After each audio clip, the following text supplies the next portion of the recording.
Хорооны засаг даргаыг хорооны иргэд сонгох ёстойг үндсэн хуулинд заагаад өгчихсөн байдаг. Гэтэл сүүлийн үед нийслэлийн засаг дарга Батуул хууль бусаар томилдог боллоо. Сонгон найрхан дүүргийн 5 дугаар хороон нийт 8234 хүн амтай эдгээр иргэдийн сонголт болоод эрхийг нь зөрчиж байгаа ноцтой үйлдэл болж байна. Засаг дарга одон хүүг дүүрэг дээр ажилтаа ир гэж дуудуулаад байхгүй хайгуур нь 2016 оны 5 дугаар сарын 4-ний өдрийн 12 цагаас 13 цагийн үед бүлэг этгээдүүд дайран орж хаалгыг нэвдэн тамга тэмдгийг нь хулгайлсан аимшигт хэрэг зөрчил үүсэж байна. Иргэдийн үед бид нар эсэргүүцэж байна. Юм хийж байгаа хүнийг манай даргаыг ажил хийдгүү гэж ямар хүмүүст ажил хийдэг байх юм. ЦП нэвдээд өрөөг нэвдээд одоо та очиод хараараа тэр. Тамгыг аваа явчихсан. Тэгээд хаяг нь та хараа үсттэй. Бацаад ойш хогийн савнд энэ зөв арга уу? Ерөнхийд шудраг байж шудраг нь хаа байна эн чинь. Бараг үнэн юм хэлсэн хүмүүсээ дандаа баривчлна. Дандаа шаатуулна. Цагдаа ирээд аваа юмс буцаагаад явуулсан байгаа юм чи бид нарыг.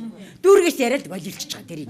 Ийм байд юм уу ер нь? Чи өнөө өглөө нэг цэргийн хөөхд одоо ар гэрийн гачигдлаар сая ээж нэрээд ар гэрийн гачигдлаар ингээд өргөдлөөс хуулах чи тамх юмдаг байхгүй. Аваа явцсан. Энд чи ард түмний үзэгний өдрөө ард түмний амьдрал шийдэж байгаа чинь ийм байж болох юм уу бид нар? Ийм шудраг ус юмны төлөө бид нар үгээ хийх ёстой үсттэй.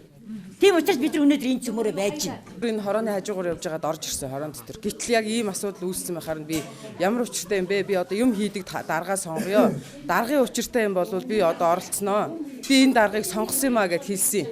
Гэтэл ерөөсөө энэ хаалгыг нь дараад нэг 2 3 хөшүүн сууж ирсэн. Тэгэхээр би хаалгын зэрэгцээ дараа суусан. Тэгсэн чинь ерөөсөө та нар ямар учиртай юм бэ? Одоо энэ хаалгыг дараа сууж идэг одоо ямар учиртай юм? Босцоо гэд намайг сандалтай юутэй хитэн шидээд гаргацсан баг. Холдуулаад хаалгыг нэвдсэн байхгүй юу. Тэгээд тэр байтугай нөгөө зохион байгуулагчийн хаалганд дотор байсан хүмүүсийг хаалгаараа өөрөө дарж байгаа л тэгэл хаалгыг нэвдээд энэ бүх зүйл өчигдөр болсон. Сонгосон даргаал бид нэр сонгоё. Аль эсвэл тэр хурлын зарлаад биднэрээр сонгуулад өгөөч л гэж хэлмээр. Тэрс энэ хууль бусаар ингэж би цаанаас нь ирсний юм хүнийг би жишээ нь сонгочоод өнөөдөр жишээ нь өчигдөр би жишээ нь хэлсэн. Та жишээ нь одоо ингэж ямар учиртай юм бэ? Иргэдээ яагаад та нар хүндлэхгүй байгаа юм бэ гэсэн. Гэтэл ерөөсөө юу иргэд хүндлэх өөдөөс зүгээр та дуугаа ойжээ гэсэн. Үнэхээр дарга болох ч байгаа хүн ер нь өнөөдөр миний дууг хорих биш намайг миний зовлон жаргалыг сонсох хэрэгтэй юм болов уу гэж би бодсон.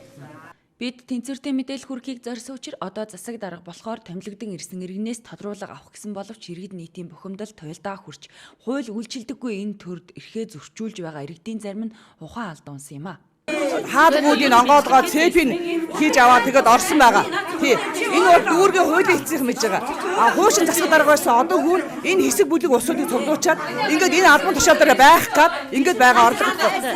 Би өчигдөр яг энэ дээр үйл ажиллагааг нь харж ирсэн хүний хувьд зүгээр иргэн хүний хувьд би альч талыг би мэдээгүй яжгаад орж ирээд яг ийм юм дээр орж ирсэн яг бодит хүн байгаа.